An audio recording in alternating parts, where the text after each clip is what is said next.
Chris, how are you? I'm good, man. I'm alive. Bleeding currently, like everywhere. Outside of that, I'm fucking great, like ready to go. That's a fantastic shirt you got Oh, on. thank you. Pray to Conan and Crom, man. Pray to Odin and pray to Crom. Like, how was practice today? it was good, man. It's one of my last sparring days before the 10th, so just going balls out. It was a very, very hard day. It's an exhausting day, but I feel good, man. Like, to be as beat up as I am, as old as I am, I feel awesome. So it's great. 11 days out. How are you feeling? I'm ready to go, man. I could have made weight 2 weeks ago. I could have fought 2 weeks ago. Could have fought last week to fight this weekend. So just ended up waiting. But I mean, I'm ready to go. Like, I've had time to prepare. Everything's gone good, pretty much. I'm just waiting. That's awesome, dude. So close. I want to touch on UFC London real quick. What did you learn from that fight? What I learned from that fight? Two things. A, they're not every. It's a difference between mixed martial artists and fighters. And in that fight, I've always tried to be a fighter in my career. Like, my goal is to go out there, and yeah, your goal is to win, but my goal is to go out there and have a fight. Like, I enjoy the aspect of fighting more than anything else. But at this point, especially like being, being a ranker in the rankings and all that, you start to run into the issue where people aren't there so much to be fighters as they are there to be mixed martial artists, competitors, and winners. And you learn that at this level, there's definitely people have no problem being like, hey, I don't have to be a fighter, I just need to win. So not everybody's gonna fight you, and this is definitely a learning experience there. And I also learned that I've usually banked my entire career on being the most experienced guy, like, ever. And now it just doesn't work as well on 2 weeks notice, so it happens, I'm a miracle man, but I can't do every miracle on 2 weeks notice. Were you surprised at the internet backlash you got? No, because the internet's full of stupid people. It's full of people, like, I see a lot of people who are like, there's Casey O'Neill over here, guy. Come here, Casey, come on. Everyone loves Casey. Come here, come say hi. Come say hi to the people. No. Come say hi to the people. Everybody loves Casey O'Neill. She's ready. There. Okay. Nah, man, it's funny to me now, because, like, at first, it does kind of hurt at first, because everybody's like, oh, you come in, you do all this shit, blah, blah, blah. And then, like, you get mad. And I realized, like, people are mad at me for being mad. I'm like, fuck you guys. Like, no one's ever been at work and just been like, fuck you people. Like, because I've been at my job and been like, fuck all of you. Like, you suck, I hate it here, like, whatever. So, you get a lot of guys just getting mad at you being mad. Then I realized that, like, a lot of those people that are mad are people who, like, played, they played, like, pee-wee football, or they did, like, karate when they were, like, 12. They got their little, like, junior black belt, and they were all like, oh, it's about sportsmanship. It's not, all right? Like, I tend to be a good sport about most things, win and lose, because that's just, like, how my personality is at that time. I'm no way beholden to being a sportsman. I tend to act on how I feel, and sometimes I get pissed off. And you'll see when I'm pissed off, I will be pissed off. But, like, guys, it's a fight. It's a fist fight. Like, it's not about Jordan Levitt said the best talking about it. You got two guys out there killing each other, then they hug, and, like, that's what the sport's all about. It's not. The sport is not about us being friendly. Like, get the fuck over it. I mean, like you said, you had a bad day at work. You didn't get you got half your paycheck. Yeah, that was a shitty day at work. Guys, I flew like 14 hours to the other side of the world on 2 weeks notice. So I had 2 weeks, I had a week of training and then fight week. The week of training sucked because all of my coaches were in Rhode Island, or fucking wherever they were, for that UFC for Puna. And then Sean Strickland was out from his fight the week before. Brad Tavares was out. Like, my training partners for that fight were Mads Brunel, who's like 5'7", 5'8", and Max Roshkoff, who was wrestling with me, but Max is like a fucking 55er. Those are my two main training partners going into that. And then we flew around the world. I didn't see my coaches till fight week. So I got to London and met my coaches there on Tuesday or whatever. I didn't see them the entire time. Like, you're like jet lagged, you're fucking miserable. And you go out there, like, it's just this awesome big moment. Like, shit goes south, like, I feel like I left the fight, feel like I didn't even get to fight, and I was just furious. Then now I'm getting half a check. I was gonna be I was furious, like, fuck you guys. You guys getting mad because, like, someone takes your lunch out of the refrigerator at work. And you're like, who's eating my goddamn lunch plate? Like, it was you, Sharon. You guys lose your minds over that shit. I just lost half of my check. Like, all right, like, fuck it, get out of here. Last time we talked, you weren't in the rankings. Now you're now you're in the rankings, man. Like, how does that feel? You weren't in the UFC 2 years ago, right? And now, like, and everyone knew you should have been here. You got snubbed on the Contender Series, fought your ass off, ups and downs, and then now you're in the top 15. Like, how does that feel? It would feel better had I made the top 10. I tell you that. Like, yeah, a little sore about that one still.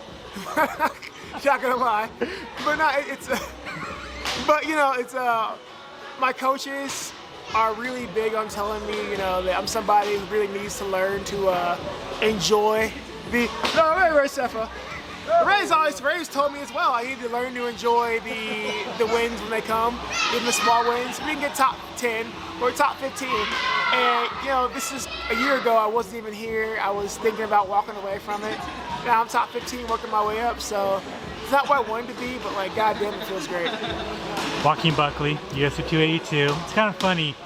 After your win over Rodolfo, in the media room, I told you that Joaquin had called you out on Twitter, yeah. and that night you were like, well, fuck Joaquin, I don't care about Joaquin, and now you're fighting him. Well, yeah, well, it looks like we both fucked up, because I lost to Jack, and he lost him and all, so now we're like, fuck, let's just go fight. Yeah, all right, fight, like, yeah. We both had, I think in his fight as well, he fought somebody that kind of like fought him in a weird way, kind of just, you know, like nullified him. So now we're like, fuck, let's just go fight each other. Like, we're gonna worry about this. And I saw him in the PI like last week. And he's like, you're not gonna take me down, are you? I was like, I will make you a deal, Joaquin Buckley. I will not take you down if you don't make me chase you. We will meet in the middle and we'll shake hands and we'll fight like gentlemen. Like no shots, no running away, and we'll just fight until someone dies. It's like, everybody's asking me how I feel about the fight, and I'm like, I just want us both to leave on stretchers. Like, that's all I want, man. Like, I just want that fight so bad. And he's like, yeah, meet me in the middle. I'm like, deal. So, you know what? We both had that stupid fight. We both felt we didn't get to go do what we wanted. So now we can just go kill each other. It should be a bloodbath. Like, I'm honestly God hoping it's just like, he's like, let's get fight of the night. I'm like, honestly, let's just get fight of the year. Like, if we both leave on stretchers, they have no choice but to do it. So, woo, you know, shit works out. It works out weird, but it's gonna be fun. It's gonna be a really fun fight. I think it's just for us, for me, for him, and the fans as well. It's just a really fun fight to make. And it's on the ESPN Plus prelims. That's what's so fucking crazy. Everybody's like, why would Mick Maynard do that? And I was like, you can't pretend to know the minds of Madman. I don't know, like, it's just good. It's here, whatever. My check stays the same, so it doesn't make. It's whatever. Fucking Patty Pimblett, co-main event. That's a kick in the balls. But again, you know what? It's fair though. I went to London and was the co-main event, so this is fair. You know what? That's actually think about that. Yeah, I was in his backyard as a co-main. You know what? Fuck me. You're right, Patty Pimblett. You are the. Turnabout's fair play. That's fair. Yeah, that just. Yeah, just hit me. Oh shit, yeah, that's fair actually. You know, I'll accept it. Did you ever spar Joaquin here? Yeah. I helped him train for what fight was that? His fight before Albert. I helped him train. He was here for like a month. Al Hassan. Yeah, that guy. Yeah. So I helped him train for that. Yeah. So we trained together. It's fine. Like, I'm not one of those people that really cares. I don't put too much stock in the training room. Because like, I'm a guy who's like, I'll train hard, but I'm not trying to kill anybody. So. If you base like what you're gonna do off of how we did in training, well, that's a fucking rude awakening for you. I'm the nicest dude in the training room, but I don't want to see anybody get hurt. You know, I'm always pulling punches. I'm not here to like, you know, lay a guy out. Just I'm past that point in my career. So if he wants to base like how this is gonna go off of like the training room, I'm like, all right, man. Like, it's a lot different when those gloves become 4-ounce gloves and they're paying me to hit you. Shit becomes a lot different. So you basically already talked about the matchup, man. So, I mean, really, at the end of the day, December 10th, how did you get your hand raised? Man, hopefully on the way out on a stretcher, I'll take it. But it's just gonna be a war, man. Like, everybody's like, oh, go knock him out fast. I'm like, bro, that's not the fight. I want a fucking war. I wanted this kind of like a war since I started fighting MMA 15 years ago. I've never gotten it. So I'm hoping he's got it in him to stand there. And he says he wants to stand there and go. So I'm like, bro, let's fucking do it, man. I came up watching Robbie Lawler. Like, I want my war. You weren't as active as you wanted to be, but you're still pretty active.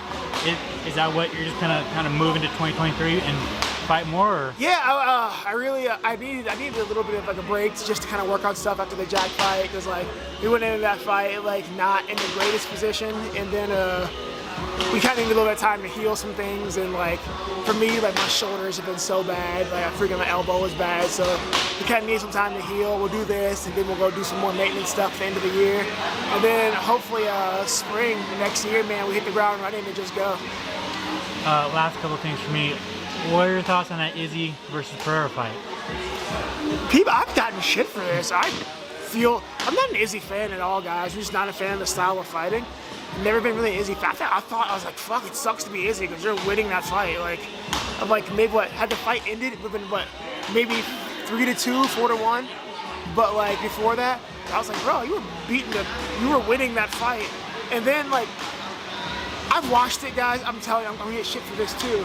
But watching the combination at the end, like, he was fine. They were like, oh, he would have got knocked out, like maybe. But at the last like half of a round, that title fight, let him go to sleep. Like, cause the moment the fight was stopped, he was protesting. Like, he was still there. Getting clipped isn't the same as getting like fucking like, right? He got clipped fine, but he was. I think it was stopped too early. I was like, that's not a great way to lose your belt, especially against like your boogeyman that you were winning against. So I thought it sucked to be him, but I think he'll be back, man. He'll be back. Woo, adrenaline just came down. Sorry, guys. Woo. But yeah, man, he showed a lot of improvements that fight, so I think he'll be back. I'm not even an Izzy fan, guys. I hate Izzy, and like I watched that fight.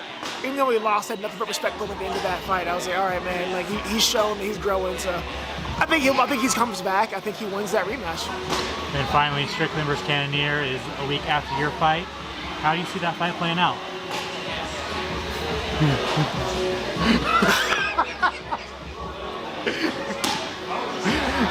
There are two ways. It's like a choose your own adventure book. Like the good route is like Sean goes out there, he pressures him, he takes him down, he beats him up, he wears him out, just beats on him. But then there's the like questionable dark ending when Sean goes out and tries to go punch with Jared Cannonier, and we just see what happens. So I don't know, I'm nervous. So we have a clear-cut path to victory, and then there's the Sean Strickland being Sean Strickland. So honestly, who the fuck knows?